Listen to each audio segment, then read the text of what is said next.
There's something specific about India's Republic Day, and this happens every year. A barrage of news articles, stories, columns on the Indian Constitution get published.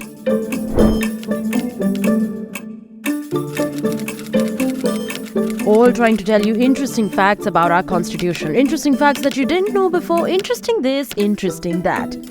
Interestingly, I did read up about the Indian Constitution online. Egyptian mummies and our Constitution have a connection. Wait, what? Buckle up everyone, because I just learned something new and now you all need to know it too.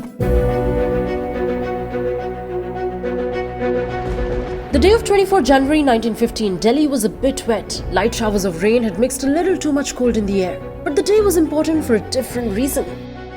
The members of the Constituent Assembly were waiting for something special.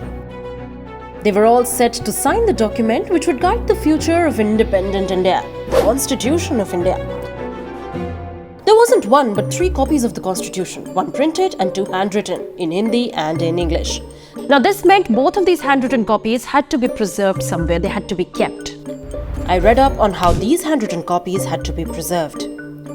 Now amid all the hullabaloo over the Constitution, on the Constitution this, Constitution that, did you ever wonder where the real Constitution copies were kept? These cases. But there's something that makes this case, the regular kind, very different. This case was actually built for Egyptian mummies. What? No kidding here. But what's the connection? 2 parties, the Indian Parliament and the Egyptian government, they wanted to look for conservation methods. The Parliament wanted to preserve the Constitution and the Egyptian government wanted to preserve the 27 mummies of the ancient dynasty. 2 different institutions, 2 different places, 2 different people. There was something peculiar about this man, Dr. Maekawa. He's the man behind the design for oxygen-free cases for the royal mummies. This man, on the other hand, Dr. Kishan, worked extensively to make a glass case with some success. The only thing missing though, his case wasn't oxygen-free. That's when both these people, both these institutes and both these destinations decided to collaboratively design, install and test the case made by Dr. Maekawa. The same case where India's original handwritten constitution is presently kept. The Indian Constitution was signed 74 years ago.